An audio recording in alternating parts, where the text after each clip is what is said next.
Hi, how you folks doing? Thanks for tuning in today.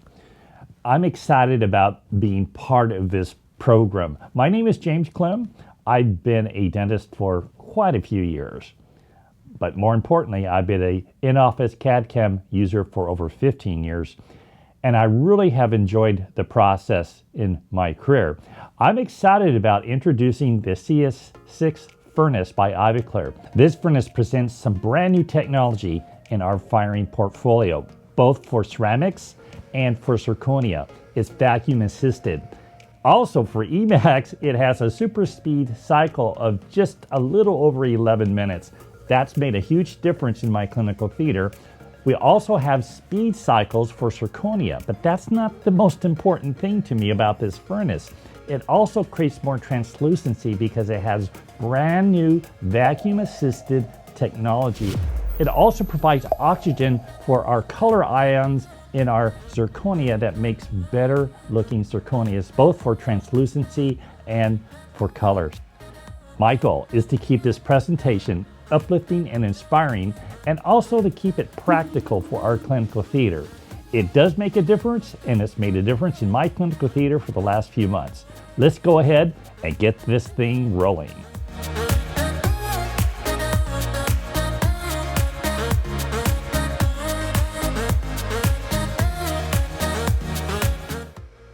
The CS6, the combination furnace by Ivoclar, does a number of things for us. Now, in my clinical theater, I've had a lot of furnaces through the years.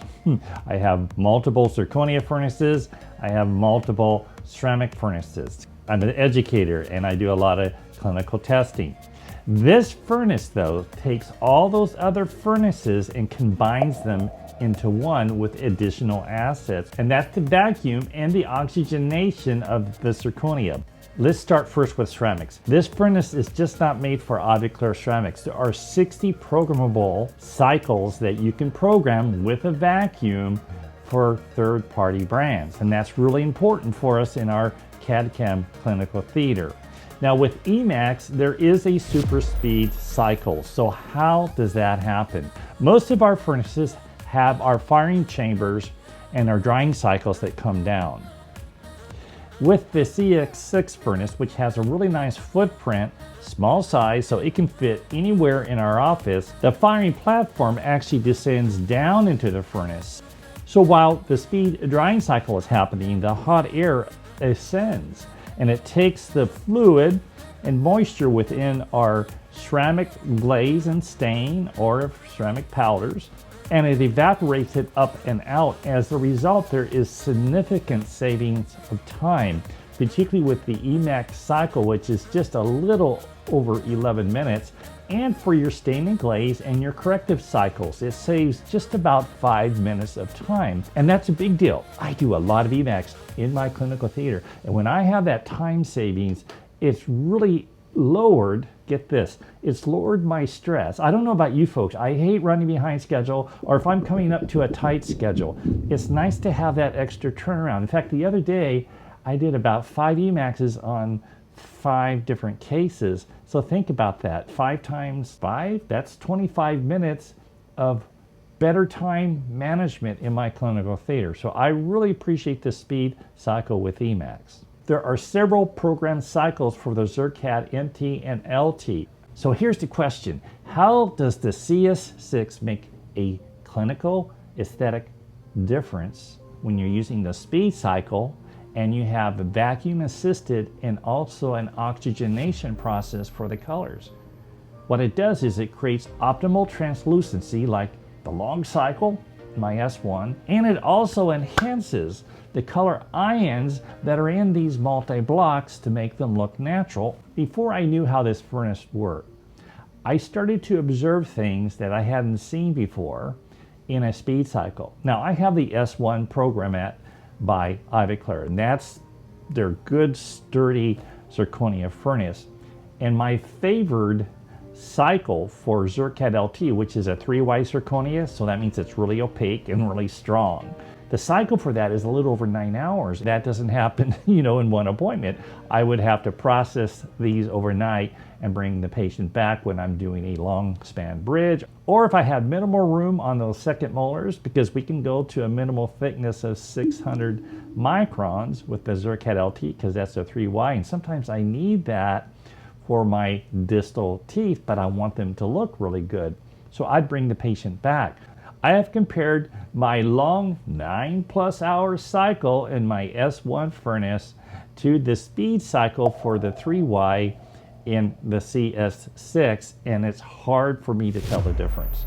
That's because it has better translucency and better color. And I'll explain the science behind that in a moment. This is the only furnace that has that on the market today, and that's why it's so significant in my clinical theater. Now that we've looked at the practical side of how the CS6 works with the vacuum and the oxygen within the chamber as we're centering our zirconia, let's look at the science part of how zirconia is centered.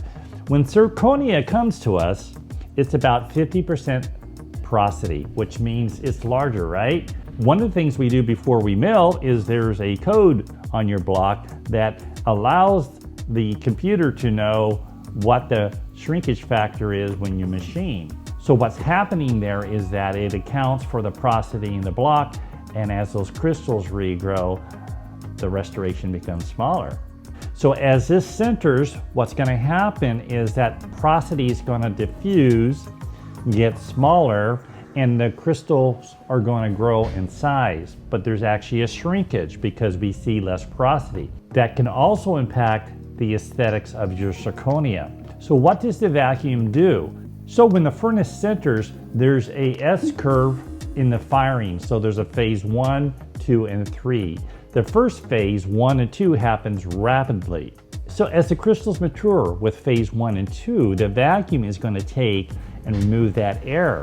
And as that air is removed, it heals those crystals so we don't have those micro porosity voids when we're done with the centering process. Now, clinically speaking, those porosity voids in a non-vacuum assisted furnace does not decrease the performance of your zirconia from a functional standpoint. However, this is the difference with the vacuum. During that phase 1 and 2, those porosity areas are healed and the air is sucked out, so we don't have these micropores in the final zirconia. So what do the micropores do? They end up bouncing light and making the zirconia more opaque. That's how this works. So the vacuum is removing those pores filled with air between the crystals, and as the crystals grow and heal, that air is removed through phase 2, and that makes a more translucent zirconia. So what does the oxygen do? Between phase 2 and 3, the vacuum goes through a switch of where it starts to allow the air to come back in. And with that oxygen, it affects these ions like iron, manganese, chromium, and erbium. These are the coloring ions that are placed in the blocks to get the multi effect and the coloring from A to D.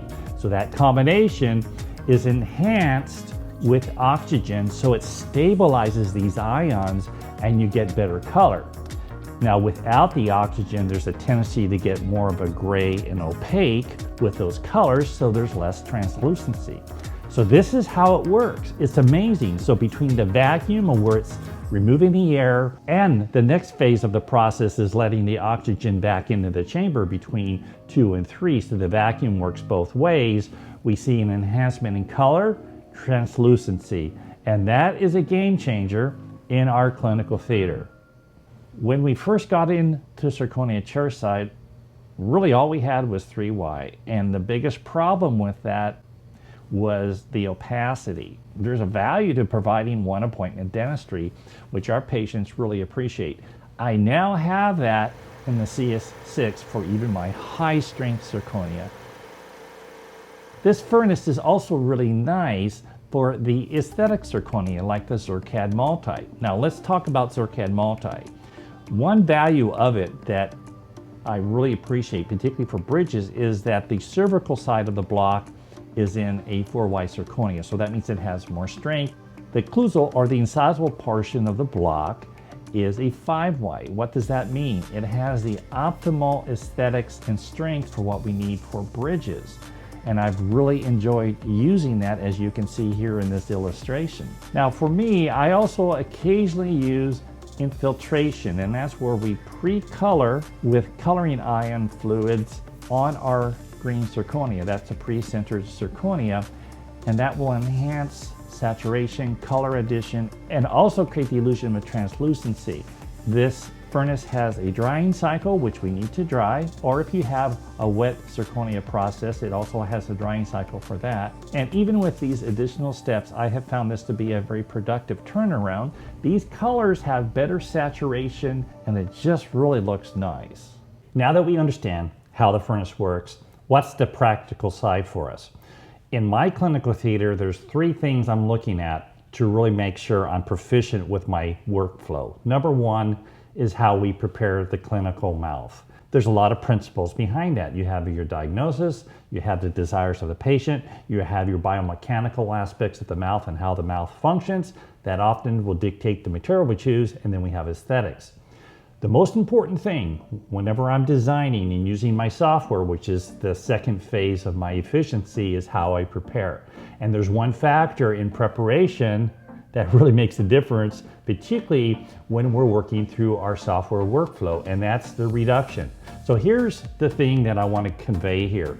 We need to reduce enough on the occlusal table for morphology. Morphology is always more than minimal thickness, otherwise we have these flat crowns. So the formula that I use is minimal thickness of the material times 2 to 2.5 based on the condition of the mouth. A lot of times we're prepping teeth that maybe have flat occlusion, and we're wanting to add more morphology back to match the rest of the mouth. And by the way, your software is going to do that. You have that biogeneric variation tool that you can create any morphology that best works for the mouth. That's the beauty of the artificial intelligence in our software now. It can create really nice morphology, and maintaining that minimal thickness is what creates longevity in our materials, whether it be a ceramic or a zirconia. When we give it enough reduction in our prep, then the software is much more effective, and we don't have to use as many tools, so we can move right into machining. And we have some great machining now, particularly with the prime mill and the speed of the carbide burrs. The refinement of where we are in this industry is incredible. And that third phase of clinical efficiency is how we fire our materials, and that's where the CS6 really comes in handy. Once these restorations are retrieved from the milling unit, there's a finishing process that we go through with Emax. I really enjoy the craft. Whether it's me or a team member, it's great to have good burrs and polishers support. There's a certain sequence that we go through in the way that we refine the shape of our restorations. So with Emax, I use special diamonds. This is a Meisinger kit that I've created with Meisinger, and there's also a separate kit that I've created for zirconia with Meisinger, because we manage zirconia finishing different. And with Emax, there's a certain sequence we go through and we enhance the restoration in the pre-crystallized state with colors. Whether we do spray glaze or brush on glaze, they both can work extremely well. For Emax, there's a new firing tray that is unique for this furnace. We still use the same die pins, and you can fire up to 4 individual restorations at a time, or a 3-unit bridge. It's real important to use object fix. I use the object fix flow, completely fill the inside of that restoration so it has full support with the object fix, so as it goes through the firing, you have dimensional stability. It's important to stay with the object fix and not use a third-party firing paste. To gain access to the firing platform, what we do is we raise the top portion of the furnace. Once the restoration or restorations are on the firing platform, all we do is hit start and let the magic happen.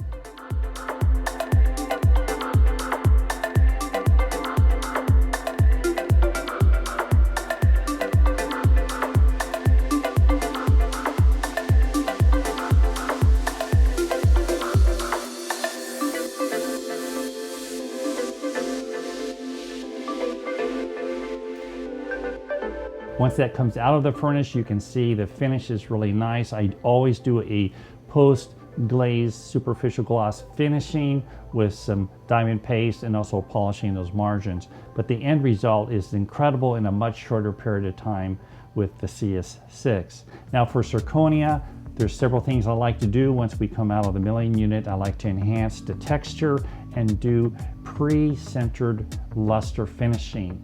That is an effective way to get through this quickly. So with the Meisinger kit, I'll use diamonds to enhance any morphological appeal that I want, texturing on the labial surface, or particularly for a bridge, we're going to open up labial embrasures to give it a individualized look, and then we're going to go ahead and do our luster finishing. For zirconia, we can fire up to 3 individual restorations at a time. Another significant thing on this furnace is for longer bridges. We have up to 55 millimeters on that firing platform. So if we can mill it in a block, we can definitely fire it with the CS6. What you will find for the CS6 is that it's independent of the software. So whether you're firing 1, 2, or 3 restorations, it's the same amount of time. We place the restoration upside down on the firing platform. Make sure they're not touching because you don't want them to stick. And we'll initiate the firing process based on which cycle you want to use. Another nice feature of this furnace is once we're done with the firing process and you see those zirconias glowing and starting to cool down, we can transfer them from the firing platform to the cooling platform on the side using these zirconia tweezers, and that's to avoid thermal shock. We don't want to shock the zirconia when it's cooling down because it can create a fracture. With pre-centering finishing for morphology, texturing, and luster, what I have found that once that zirconia cools down, all we have to do is polish the margins using our polishing instruments with some good polishing paste, and we can proficiently get that luster ready to go to place in the mouth. So with this speed zirconia process, we can program it for other third-party brands. So we can use cycles anytime you want without pre-programming that into our CAD/CAM software. I really like the nice small footprint of the CS6. You can place it anywhere in your office. It doesn't take up a lot of space. I do like the touch screen. It's fairly large, and for me, I can actually operate it without my glasses on, which is making me feel younger. And you'll see it's easy to program if you want a third-party type of firing for other stain and glazes or for zirconia. The touchscreen is really easy to use. There's pre-programmed cycles in there for what we use with Ivoclar. And that would be for Emax. You have several Emax firing cycles based on what you're trying to do with the Emax. And you have the crystal stain and glaze cycle and also the corrective cycle. All of them are quicker because of the drying time. And then we have our zirconia cycles for the ZirCAD Multi and the ZirCAD LT with additional cycles that you can program for whatever you need. So this furnace can be used for all the materials that you would need to use in your clinical theater. Studies are also showing that when Emax is bonded, that it will perform better with load-bearing forces than a Class 5 zirconia. So it's important to know that when we make choices in our clinical theater, because Emax is still more aesthetic than even our aesthetic zirconias. When I think about my career, well over 30 years now, and why I'm still doing this, it's because I enjoy the craft of dentistry. The ability to create a masterpiece and then give that to a patient, there's nothing like it. That's where we're giving people our best, and that's something I really enjoy. When I look at technology and the choices I've made through the years, particularly number one, getting into CAD/CAM, and the refinement of the cameras, and the refinement of the software, and the refinement of the machining capability, and now with this incredibly new technology in the CS6, in the way we can dry our ceramics and speeding that up, and also the removing of the air between the zirconia particles and enhancing the color. What it does is it allows me to be more predictable in my clinical theater in the craft that I enjoy, making aesthetic restorations. And that's one reason why I enjoy my profession so much. And I'm really grateful to the companies that keep supporting us with products and materials and equipment that allows us to be the best we can be. And that's the message of this new furnace. It's a new asset in our clinical theater that provides speed and aesthetics that takes our clinical dentistry to a new level. If you have any questions or comments, make sure you post them below. I want to hear what you have to say, and I'll be happy to answer any questions that you may have or comments. So thanks for watching this video, and I'll see you wonderful people, that's right, in that next video.